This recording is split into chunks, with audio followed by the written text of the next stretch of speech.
Chemistry मास्टरचा सगळ्यांना नमस्कार.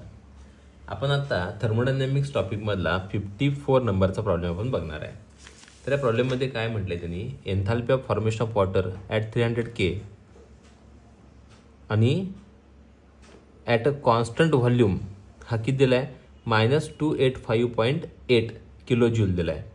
आणि त्यांनी काय विचारलं आहे तर calculate enthalpy of formation of at constant pressure विचारला, म्हणजे कॉन्स्टंट व्हॉल्यूमच्या वेळेला दिला आहे आणि कॉन्स्टंट प्रेशरच्या वेळेला विचारला आहे. आता हे थोडंसं हे शब्द समजून घ्या. पहिल्यांदा कॉन्स्टंट व्हॉल्यूमच्या वेळेला तुम्ही म्हणताय ना एन्थाल्पी ऑफ फॉर्मेशन म्हणजे कोण, तर तुमचा फॉर्म्युला आपल्याला माहिती आहे. हा आपला फॉर्म्युला कोणाचा आहे तर फर्स्ट लॉ ऑफ थर्मोडायनॅमिक्सचा फॉर्म्युला आहे बघा. काय आहे, Q = ΔU + P ΔV. आता ॲट कॉन्स्टंट व्हॉल्यूम आपण काय म्हणू शकतो, ΔV काय असणार आहे 0. हा जो ΔV 0 आला तर ह्या 0 P ला मल्टिप्लाय केला हे सगळं 0 आलं. मग राहिलं काय बघा बरं, Q = ΔU राहिलं ना. पण इथं लिहिताना आपण QV लिहितो, म्हणजे गिवनमध्ये लिहिताना तुम्ही QV जे लिहू शकता. QV म्हणजेच कोण असतो, ΔU असतो.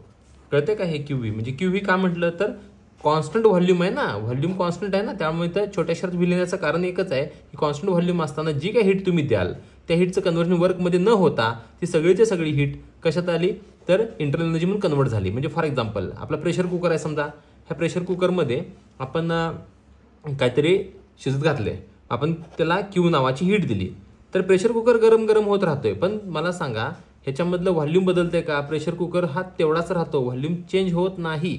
मग जी काही तुम्ही हीट द्याल ही सगळीच्या सगळी हीट हा प्रेशर कुकर काय करतो तर आज स्वतःमध्ये ठेवून घेतो, म्हणजे in the form of ΔU असं समजून घ्या.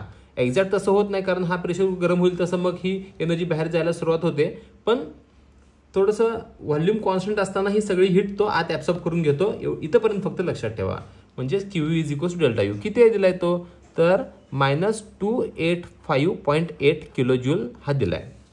आणि त्यांनी काय म्हटलंय तर calculate enthalpy of formation but constant pressure. आता प्रेशर कॉन्स्टंट असताना म्हणजेच कोण असतो, ΔH = ΔU + P ΔV नाही का. म्हणजेच काय, ΔH = ΔU + ΔNRT म्हणजे हा फॉर्म्युला P ΔV किंवा ΔNRT हा फॉर्म्युला आपल्याला वापरायचा आहे. म्हणजे प्रेशर कॉन्स्टंट असताना हा फॉर्म्युला वापरावा लागणार.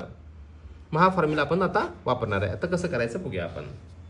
आता जे गिवन दिले ते पहिलं लिहून घेऊया. त्यांनी टेम्परेचर किती दिलाय, T दिलाय बघा, किती दिलाय 300 केल्विन टेम्परेचर दिलाय. अजून काय दिलाय तर R दिलाय. R किती आहे 8.314 जूल पर केल्विन पर मोल दिलाय. ठीक आहे. आता टू फाइंड काय फाइंड आउट करायचं आहे तर फाइंड आउट आपल्याला करायचं आहे तो म्हणजेच ΔH फाइंड आउट करायचा आहे. ΔH फाइंड आउट करणं म्हणजेच आपल्याला काय लिहू शकतो, QP लिहू शकतो. हा फाइंड आउट करायचा आपल्याला. म्हणजेच थोडक्यात काय ΔU दिलाय, ΔH कॅल्क्युलेट करायचं आहे. मग आपण काय करू शकतोय तर enthalpy of formation of water, पाणी तयार करायचं ना तुम्हाला. पाणी तयार करायचं म्हणजे काय तयार होणार आहे, वॉटर H2O पाण्याचा फॉर्म्युला आहे. हा तयार करताना तुम्ही काय वापरताय तर हायड्रोजन गॅस तुम्हाला पाहिजे आणि कोण पाहिजे O2 पाहिजे. तर O2 डबल नको आहे आपल्याला, अर्धाच पाहिजे. हाफ O2 म्हणजे 1 ऑक्सिजन, म्हणजे 2 हायड्रोजन 1 ऑक्सिजन 1 वॉटर मोलिक्यूल तयार होतंय. हा आपला फॉर्म्युला आहे. मग याच्यामध्ये पण काय लिहितो आपण, हा हायड्रोजन हा गॅसियस स्टेटमध्ये असतो, ऑक्सिजन हा गॅसियस स्टेटमध्ये असतो आणि पाणी हे लिक्विड स्टेटमध्ये असतं. मग याच्यावरून आपल्याला काय काढावं लागेल कॅल्क्युलेशनमध्ये तर ΔN काढावं लागेल. ΔN कसा काढतो आपण, N2 - N1.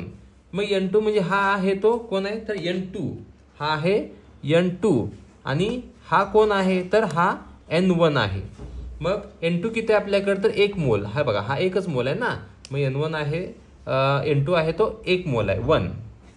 मग सॉरी हा 1 आहे पण हा कुठल्या स्टेटमध्ये आहे लिक्विड. लिक्विडमध्ये असेल तर हे 0 घ्यायचा असतो कारण आपण लिक्विडमधले जे काही मटेरियल्स आहेत किंवा सॉलिडमधले मटेरियल्स हा चेंज इन नंबर ऑफ मोलसाठी घेत नाही. याचं कारण आहे तुम्ही ज्या वेळेला वर्क डन बघताय त्यावेळेला हा पिस्टन आहे हा मागं पुढे व्हायला पाहिजे ना, त्यासाठी व्हॉल्यूमचा ट्रिमेंडस चेंज व्हायला पाहिजे. मग सॉलिड आणि लिक्विड मधले जे मटेरियल्स आहेत ना त्यांचा व्हॉल्यूम असा ट्रिमेंडस चेंज होत नाही. सॉलिड आणि लिक्विडचा बऱ्यापैकी व्हॉल्यूम सेम असतो पण गॅसेसचा व्हॉल्यूम एकदमच जास्त होतो. त्यामुळे हे जे काही घ्यायचं आहे ना ते फक्त गॅसेस व्हॉल्यूमना काउंट करायचं आहे. त्यामुळे हा लिक्विडमध्ये असल्यामुळं हा जरी 1 असला तरी आपण इथे 1 घेणार नाही, तर 0च घेणार. ह्याला आहे काय नाही का आपण कन्सिडर करायचंच नाही.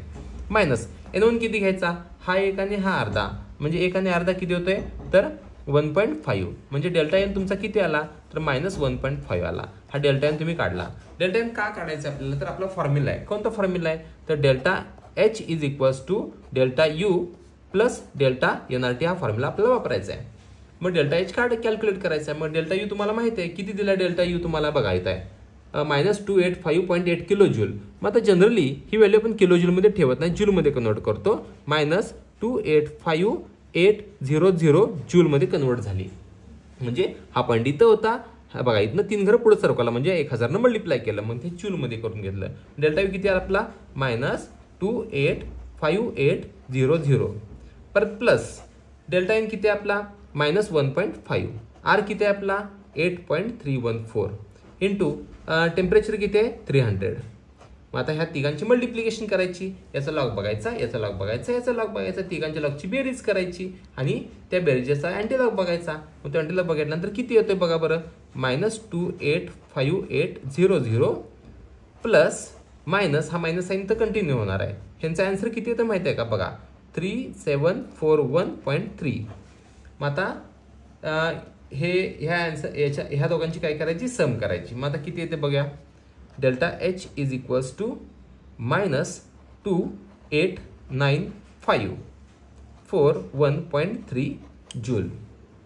बघा बरं हा कोणाला तर डेल्टा एच आपला कॅल्क्युलेट केला. हा डेल्टा एच म्हणजेच आपला ॲट कॉन्स्टंट प्रेशरचा हा क्यू म्हणजेच हा डेल्टा एच असणार आहे. आणि आपण आता काय कॅल्क्युलेट केला तर ही रिॲक्शन होत असताना म्हणजेच पाणी तयार होत असताना जो एन्थॅल्पी चेंज आहे तो एन्थॅल्पी चेंज आपण कॅल्क्युलेट केला आहे. थँक्यू.